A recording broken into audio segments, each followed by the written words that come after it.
Conference کر رہے ہیں، براہ راست لے چلتے ہیں۔ یہ بانی پی ٹی آئی اور ان کی گھر والی نے جو تماشا بنایا ہے، یہ اس ملک کا یہ تماشا بڑی دیر سے بنا رہے۔ جب سے یہ جوڑی بنی ہے، پاکستان کی سیاست، پاکستان میں گورننس، اس کا اپنے مفاد کی خاطر تہ و بالا کر دیا ہے۔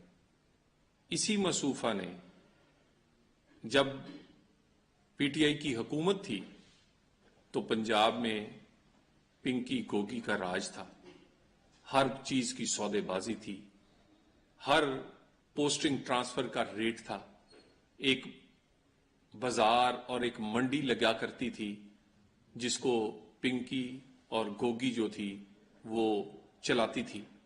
اس کے بعد نہ صرف یہ کہ پنجاب میں بلکہ وفاق میں وزیر اعظم شوہر کے ہوتے ہوئے خرید و فروخت، اس کے عہدے کا ناجائز استعمال، کبھی ہیروں کی انگوٹھیوں کے ساتھ، کبھی پلاٹ اور زمینوں کے سودے، کبھی 190 ملین کو کھانے کے لیے اس کی ایک یونیورسٹی کا جھانسا، یعنی اللہ کے نام پر بنائی گئی یونیورسٹی یہ کرپشن کے پیسے سے بننی تھی۔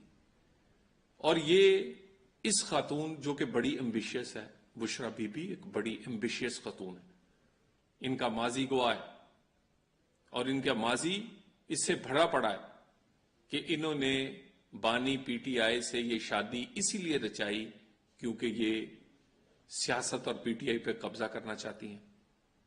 جب پی ٹی آئی حکومت میں تھی تو پنجاب اور وفاق میں انہوں نے جو کھیل کھیلا ہے وہ سب کو پتا ہے۔ اور اب میں نے پہلے بھی کہا تھا، اس وقت پی ٹی آئی کی سیاست غیر سیاسی لوگوں کے ہاتھوں میں ہے۔ پہلے چند وکلا کے ہاتھوں میں تھی، اس نے پی ٹی آئی کی سیاست کی تباہی کی، اور اب ان چند گھریلو خواتین کے ہاتھ میں پی ٹی آئی کی باغ دوڑ ہے۔ اور یہ نند بھابھی اور ان خواتین نے اس پارٹی پر قبضے کے لیے یہ کھیلنا شروع کیا ہے۔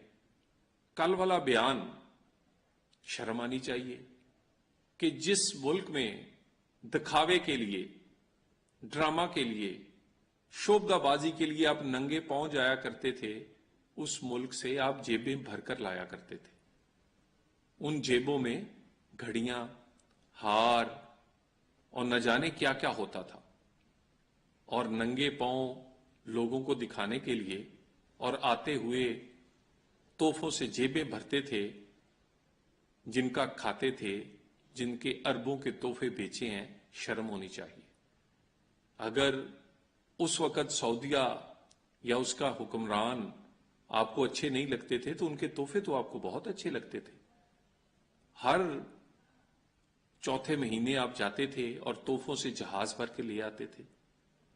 پھر اگر ان کے حکمران اچھے نہیں تھے تو ان کی گاڑی کے ڈرائیور کیوں بنے؟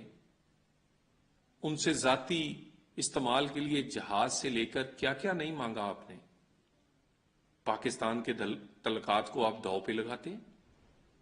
پاکستان کے تعلقات کو، پاکستان کے 25 کروڑ لوگوں کا وہ جو دلی تعلق ہے، جو ایک وابستگی ہے، اس کو آپ مذاق اڑاتے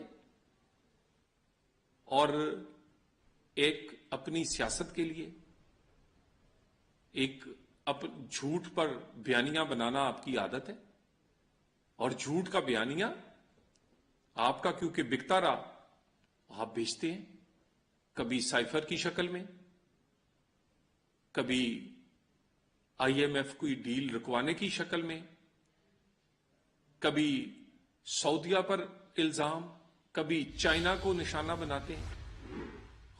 خصوصاً پی ٹی آئی کا نشانہ وہ دوست ممالک ہیں جو مشکل ترین حالات میں پاکستان کی مدد کرتے ہیں۔ بانی پی ٹی آئی نے چائنا پر اور ان کے دیے گئے پروجیکٹس پر کرپشن کا الزام لگایا، صرف اس لیے کہ چائنا سے تعلقات خراب ہو، پھر اس پہ معافی بھی بعد میں مانگی۔ اسی طرح سعودیہ ہر مشکل وقت میں پاکستان کے ساتھ کھڑا ہوتا ہے، جان بوجھ کر اس کو نشانہ بناتے ہیں۔ پہلے ان کے ایک رہنما مروت، انہوں نے یہ بیان دیا، اور وہ بیان بھی انہوں نے بانی پی ٹی آئی سے ملاقات کے بعد دیا، اور اب ان کی گھر والی جو ان کی جان نشین ہے، جس نے اس پارٹی پر اور پھر اس کے بعد اس ملک پر حکومت سے قبضہ کرنے کا جس کا خواب ہے، اب اس نے یہ بیان دیا ہے۔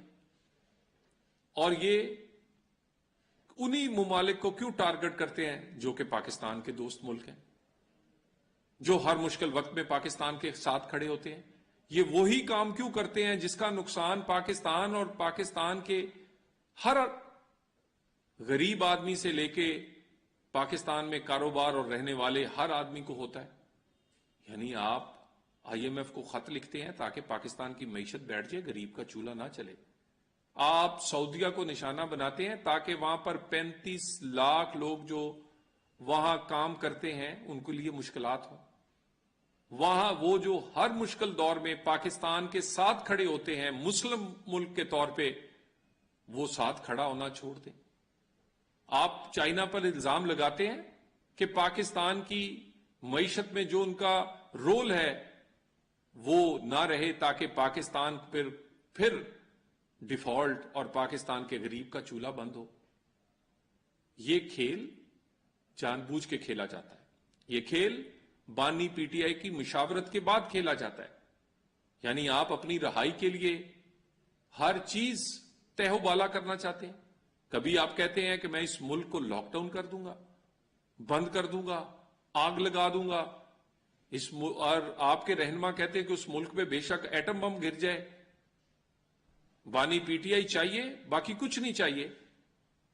پھر کبھی آپ آئی ایم ایف کو خط لکھ کے پاکستان کو ڈیفالٹ کروانے کی کوشش کرتے ہیں، پھر پاکستان کے دوستوں پر الزام لگا کر جان بوجھ کر پاکستان کو مشکل میں کھڑا کرنا چاہتے ہیں۔ کس کی خاطر؟ کس ایجنڈے کی خاطر؟ اور جو آپ بشرا بی بی کہتی ہیں کہ ان پر یہودی ایجنٹ ہونے کا الزام لگا ہے، وہ الزام نہیں ہے۔ آپ سے پہلے ان کی گھر والی گولڈ سمتھ کی بیٹی ہے، وہ دنیا کا مشہور ترین یہودی خاندان ہے۔ آج بھی بانی پی ٹی آئی کے بچے اسی گھرانے میں پرورش پا رہے ہیں، بیٹے بھی اور وہ بیٹی بھی جس کو وہ تسلیم نہیں کرتے۔ وہ یہودی خاندان کیا کیا نہیں ان کے لیے کرتا؟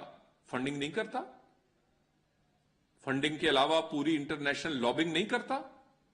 کبھی کوئی مشکل کوئی چیز ہو تو وہ بیوی آپ کو بتائیں گے کہ مسلم لیگ نون کے راحت چودھری اس وقت نیوز کانفرنس کر رہے ہیں۔ ان کا کہنا ہے کہ پی ٹی آئی نے عہدوں کا غلط اور ناجائز استعمال کیا۔ پی ٹی آئی کے باگڈور چند گھریلو خواتین کے ہاتھ میں ہے، تحریک انصاف غیر سیاسی لوگوں کے ہاتھوں میں ہے، جھوٹا بیانیہ بنانا ان کی عادت ہے۔